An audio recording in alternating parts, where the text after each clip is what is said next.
Moisés jamás imaginó que lo ordinario de su día sería interrumpido por lo extraordinario de Dios. Estaba cuidando las ovejas de su suegro en medio del silencio del desierto cuando algo inusual llamó su atención. Una zarza en llamas que no se consumía. Aquella visión no era solo una curiosidad natural, sino una invitación sobrenatural. Ese fuego no representaba destrucción, sino la presencia viva de Dios, ardiendo sin extinguirse. Así es como el Señor muchas veces se manifiesta, en medio de la rutina, en un instante común, pero con una intensidad que transforma todo a su alrededor. Moisés se acerca, curioso y reverente, y escucha la voz que cambiaría su historia. Moisés, Moisés, quita las sandalias de tus pies, porque el lugar donde estás es tierra santa. Éxodo 3, 4, 5. El desierto que antes era seco y sin brillo se vuelve santo, porque Dios eligió habitar allí. Cuando el Altísimo se revela, hasta el suelo cobra propósito. Ese llamado fue más que una misión, fue un reencuentro entre el Creador y la criatura. Moisés había huido de Egipto, cargando la culpa de un pasado de errores y miedo. Se consideraba incapaz, indigno, olvidado. Pero Dios lo llama por su nombre, mostrando que el pasado no anula el propósito. Es interesante notar cómo Dios no envía a un ángel genérico ni habla de forma distante. Se presenta como el Dios de Abraham, Isaac y Jacob, un Dios de relaciones, de pacto, de continuidad. Cuando Dios llama a alguien, no solo le entrega una tarea, sino que restaura una identidad. El llamado de Moisés no se trataba solo de liberar al pueblo, sino también de liberar al propio Moisés de su inseguridad y parálisis espiritual. ¿Cuántas veces el hombre de hoy también duda ante el llamado divino?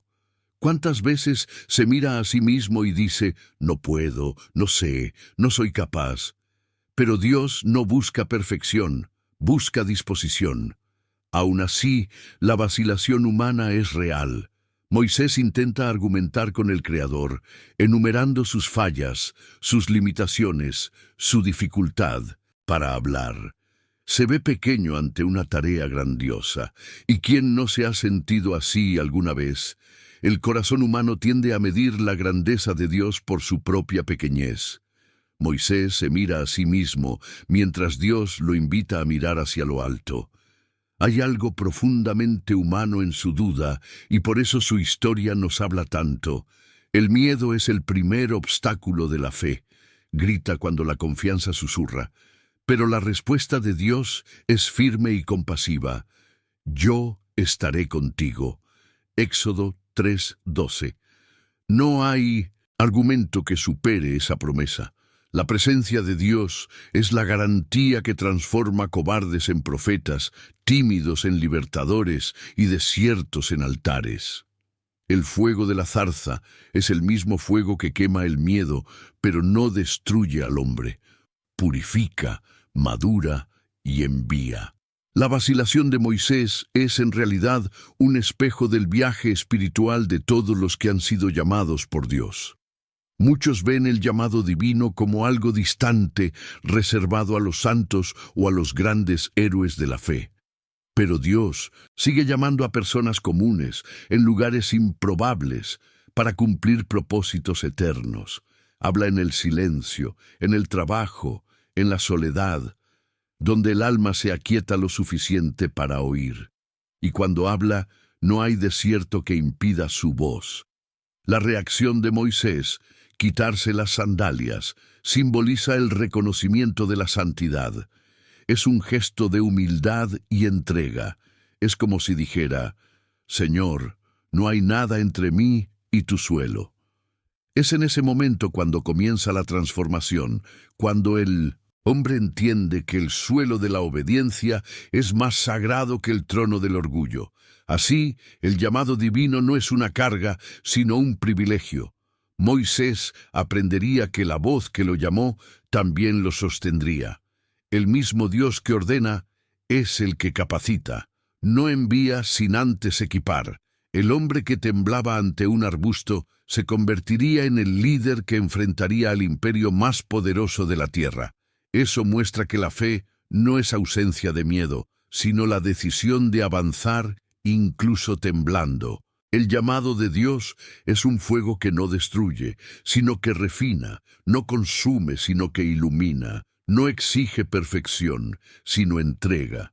Y cuando el hombre finalmente se rinde, descubre que la vacilación no era el final, era solo el inicio de una fe madura, nacida en el desierto, sostenida por la presencia y alimentada por la obediencia.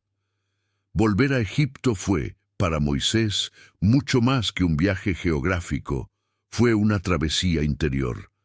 Egipto era el lugar de sus dolores, de sus errores y de su huida. Allí había matado a un hombre, allí dejó un pasado sin resolver, y ahora, bajo el mandato divino, debía volver y enfrentar todo aquello que lo hizo huir. Es curioso cómo Dios, antes de conducirnos a grandes victorias, nos hace revisitar heridas antiguas. No lo hace para humillarnos, sino para sanar aquello que el miedo intentó enterrar. Cuando Moisés entró nuevamente en las tierras de Egipto, ya no era el príncipe confiado ni el fugitivo asustado. Era un hombre moldeado por el desierto, transformado por la zarza y sostenido por la presencia. El mismo Dios que lo llamó en el monte ahora lo enviaba al palacio, y así ocurre con todos los que responden al llamado divino. Tarde o temprano, Dios los lleva a enfrentar aquello que un día los paralizó, pero esta vez no solos. Ante el trono del faraón, Moisés parecía pequeño, pero en su voz cargaba la autoridad del cielo. No hablaba por sí mismo, hablaba por el yo soy. Cuando pronunció las palabras, así dice el Señor, deja ir a mí. Oh pueblo, el palacio se convirtió en un campo de batalla espiritual. El enfrentamiento no era solo entre dos hombres, sino entre dos reinos, el de Dios y el de las tinieblas. El faraón se burló, cuestionando quién era el Dios de Israel, como si el Todopoderoso fuera un mito tribal. Esa reacción representa el orgullo humano que se levanta contra la voluntad divina. Aún hoy existen muchos faraones, sistemas, ideas, personas y miedos que intentan resistir la voz de Dios en nuestras vidas. Pero el Señor, paciente y soberano, demuestra su poder no por la prisa, sino por la constancia. Cada señal y cada plaga eran respuestas al endurecimiento del corazón del faraón. Dios no solo estaba liberando a un pueblo, estaba revelando al mundo quién es Él. El valor de Moisés no nació del deseo de ser héroe, sino de la obediencia. Sabía que enfrentaría burlas, amenazas y descrédito, pero confiaba en que quien lo envió no falla. Y ahí está el secreto de la fe. Obedecer sin entender el camino. ¿Cuántas veces Dios también nos llama a confrontar faraones personales? Traumas, vicios, injusticias, pecados, que parecen más grandes que nosotros. Moisés descubrió que la liberación comienza cuando la fe habla más alto que el miedo. Cuando el bastón tocó el suelo y se convirtió en serpiente, Egipto tembló, pero Moisés permaneció firme. Era la señal de que el poder divino no depende de instrumentos sofisticados, sino de la entrega de un corazón dispuesto. Así como Moisés, el cristiano es llamado a usar lo que tiene en las manos, por más simple que parezca, porque en las manos de Dios hasta lo ordinario se vuelve sobrenatural. El enfrentamiento entre Moisés y el faraón es también un reflejo del conflicto entre la luz y las tinieblas que existe dentro de cada uno de nosotros. El faraón representa el ego que resiste la rendición. Moisés representa el espíritu que se inclina ante la voluntad divina. Cada no del faraón es un retrato de la dureza de un corazón que rechaza la transformación.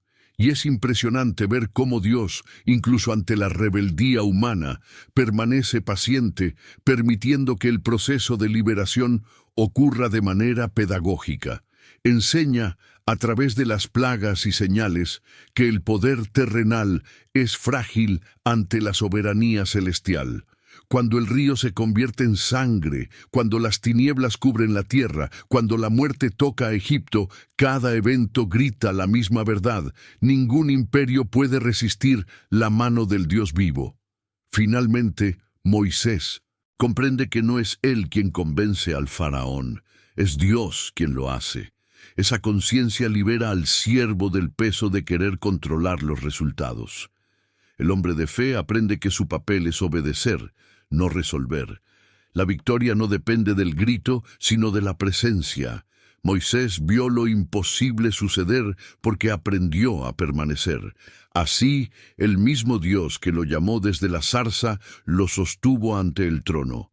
Aquel que lo encontró en el desierto lo acompañó en el palacio, y así es hasta hoy. El llamado divino nunca es interrumpido por la resistencia del mundo, porque quien llama es también quien garantiza la liberación. Cuando el hombre confía, lo imposible se inclina, y lo que parecía inamovible cede ante la palabra viva del Señor.